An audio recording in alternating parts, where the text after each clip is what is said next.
میں اسی شرط پر صلح کرانے کی کوشش کروں گا۔ مجاع نے کہا لیکن ابن ولید اپنی فوج کی حالت دیکھ لے، میں مزید خون خرابے سے ہاتھ روکنا چاہتا ہوں۔ خالد رضی اللہ عنہ نے کہا کیا تو نہیں چاہے گا کہ تمہارے اور ہمارے جو آدمی زندہ ہیں وہ زندہ ہی رہیں؟ اپنے قبیلے میں جا کر دیکھ آج کتنے ہزار عورتیں بیوہ اور کتنے ہزار بچے یتیم ہو چکے ہیں، اور یہ بھی سوچ کہ بنو حنیفہ کی کتنی ہی عورتیں ہماری لونڈیاں بن جائیں گی۔ اس وقت کی تحریروں سے پتہ چلتا ہے کہ خالد رضی اللہ عنہ کی یہ بات سن کر مجاع کے ہونٹوں پر ایسی مسکراہٹ آ گئی جس میں تمسخر یا طنز کی جھلک تھی۔ وہ اٹھ کھڑا ہوا۔ میں جاتا ہوں، مجاع نے کہا۔ ابن ولید تیری خواہش پوری کرنے کی میں پوری کوشش کروں گا۔ خالد رضی اللہ عنہ اپنے خیمے کی طرف چل پڑے۔ وہ لاشوں اور زخمیوں کو دیکھتے چلے جا رہے تھے۔ لیلا نے خالد رضی اللہ عنہ کو دور سے دیکھا اور دوڑی آئی۔ کیا تم نے اسے چھوڑ دیا ہے؟ لیلا نے خالد رضی اللہ عنہ سے پوچھا۔ خالد رضی اللہ عنہ نے اسے بتایا کہ انہوں نے مجاع کو کس مقصد کے لیے چھوڑا ہے۔ ابن ولید، لیلا نے کہا، اتنے انسانوں کا خون کس کی گردن پر ہوگا؟ میں نے اتنی زیادہ لاشیں کبھی نہیں دیکھی تھی۔ جب تک انسانوں میں انسانوں کو اپنی خواہشات کا غلام بنانے کی ذہنیت موجود رہے گی، انسانوں کا خون بہتا رہے گا۔ خالد رضی اللہ عنہ نے کہا، میں نے بھی اتنی لاشیں کبھی نہیں دیکھی تھیں۔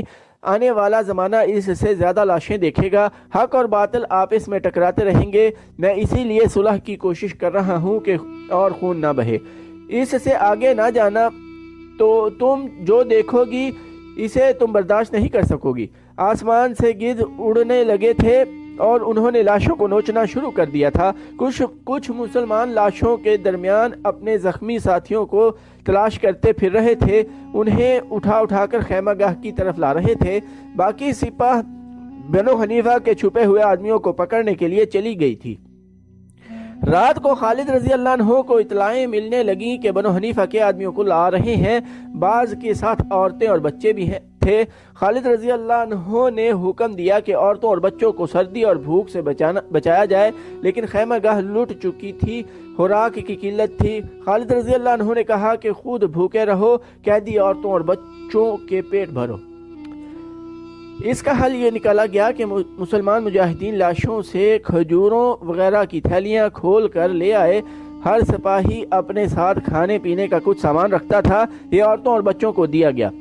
صبح مجاع یمامہ سے واپس آیا اور خالد رضی اللہ عنہ کے خیمے میں گیا۔ کیا خبر لائے ہو ابن مرارہ؟ خالد رضی اللہ عنہ نے پوچھا۔ خبر بری نہیں، مجاع نے جواب دیا، لیکن تم اسے اچھا نہیں سمجھو گے۔ بنو حنیفہ تمہاری شرط پر صلح کرنے کو تیار نہیں، وہ تمہاری غلامی قبول نہیں کریں گے۔ خدا کی قسم میں انہیں اپنا غلام نہیں بنانا چاہتا۔ خالد رضی اللہ عنہ نے کہا، ہم سب اللہ کے رسول صلی اللہ علیہ وآلہ وسلم کے غلام ہیں، میں انہیں اس سچے رسول صلی اللہ علیہ وآلہ وسلم کے عقیدے کا غلام بناؤں گا۔ وہ اس شرط کو بھی نہیں مانیں گے۔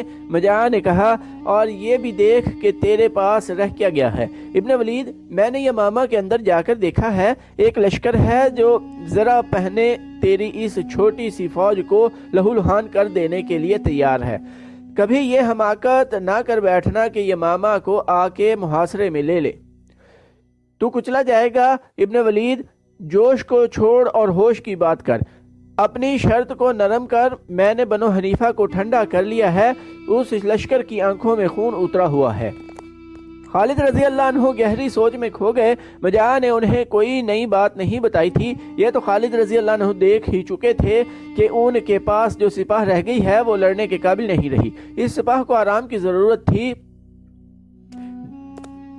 وہ رات بھر دشمن کے چھپے ہوئے آدمیوں کو تلاش اور گرفتار کرتی رہی تھی۔ اب تو ان مجاہدین کے سر ڈول رہے تھے۔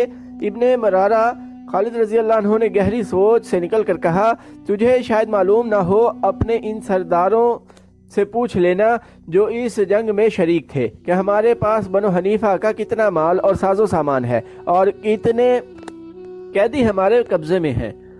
واپس جا اور اپنے سرداروں سے کہہ کہ مسلمان آدھا مال غنیمت، باغ اور آدھے قیدی واپس کر دیں گے۔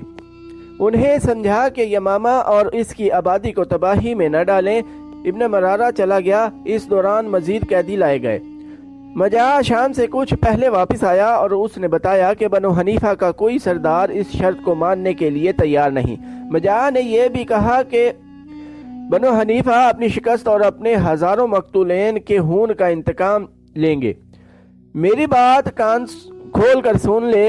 ابن مرارہ خالد رضی اللہ عنہ نے جھنجھلا کر کہا، اگر بنو حنیفہ یہ سمجھتے ہیں کہ ہم قلیل تعداد ہونے کی وجہ سے ڈر جائیں گے تو انہیں جا کر کہہ دے کہ مسلمان کٹ مریں گے، تمہیں انتقام کی مہلت نہیں دیں گے۔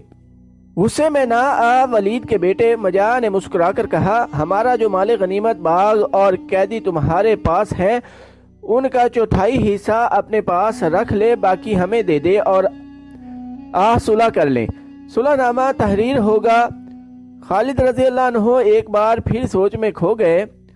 میں تجھے ایک بار پھر خبردار کرتا ہوں، ولید کے بیٹے مجاع نے کہا، یہ میرا کمال ہے کہ میں نے بنو حنیفہ کو صلح پر راضی کر لیا ہے۔ میں نے ان کی لعنت ملامت برداشت کی ہے۔ انہوں نے مجھے غدار بھی کہا ہے۔ وہ کہتے ہیں کہ تم مسلمانوں سے انعام لے کر ہمیں ان کا غلام بنانا چاہتے ہو۔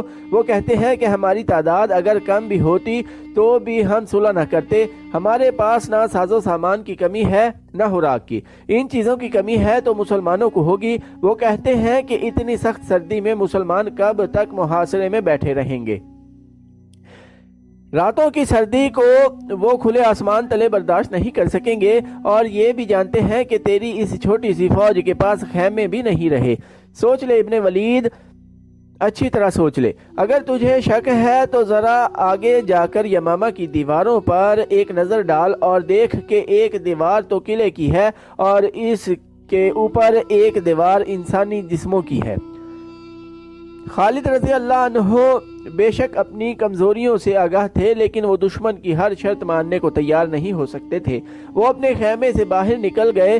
ان کے نائب سالار باہر کھڑے تھے۔ سالاروں نے بے تابی سے خالد رضی اللہ عنہ سے پوچھا کہ صلح کی بات کہاں تک پہنچی ہے؟ میرے ساتھ آؤ، خالد رضی اللہ عنہ نے ان سے کہا۔ نائب سالار خالد رضی اللہ عنہ کے ساتھ چل پڑے۔ خالد رضی اللہ عنہ انہیں بتاتے گئے کہ مجاع صلح نامے کی کیا شرط لایا ہے۔ وہ چلتے گئے اور ایسی جگہ جا کے جہاں سے یمامہ شہر کی دیوار نظر آتی تھی انہوں نے دیکھا کہ دیوار پر آدمی ہی آدمی تھے۔ مجاع نے ٹھیک کہا تھا کہ شہر کی دیوار کے اوپر انسانی جسموں کی دیوار کھڑی ہے۔ اس سے صاف ظاہر ہوتا تھا کہ شہر میں بہت بڑا لشکر موجود ہے۔ میرا خیال ہے کہ ہم نے محاصرہ کیا تو ہم نقصان اٹھائیں گے، خالد رضی اللہ عنہ نے اپنے نائب سالاروں سے کہا۔ دیوار پر جو مخلوق کھڑی ہے اس کے تیر ہمیں دیوار کے قریب نہیں جانے دیں گے۔ ہمارے پاس مروانے کے لیے اتنے زیادہ آدمی نہیں۔ تو دوستو آج کی ایپیسوڈ ادھر ہی ختم کرتے ہیں۔ چینل کو سبسکرائب کرنا نہ بھولیے گا، لائک، کمنٹ اور شیئر بھی ضرور کیجیے گا۔ ٹائم دینے کے لیے شکریہ۔ اللہ حافظ۔